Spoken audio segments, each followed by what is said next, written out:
Too busy during the week but still want to hit your 2025 fitness goals?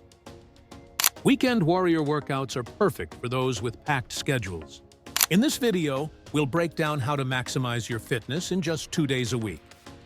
Research shows that working out only on weekends can still provide significant health benefits. Consistency and intensity are the keys to making weekend workouts effective. Start with a mix of strength training and cardio for full-body benefits. For Saturday, focus on strength exercises like squats, lunges, and push-ups. On Sunday, switch to cardio like running, cycling, or swimming to boost your endurance. Don't forget to include warm-ups and cool-downs to prevent injuries. Fuel your workouts with healthy carbs and proteins. Stay hydrated, especially if you're doing high-intensity exercises. Worried about soreness?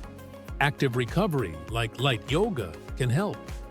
Struggling with motivation? Set small, achievable goals for each session. Weekend workouts improve your mental health, boost energy, and reduce stress. They also set a positive tone for the rest of your week. Don't let a busy schedule stop you from achieving your 2025 fitness goals. With Weekend Warrior workouts, you can turn your weekends into a fitness powerhouse. Thanks for watching. Don't forget to like, comment, and subscribe for more fitness tips.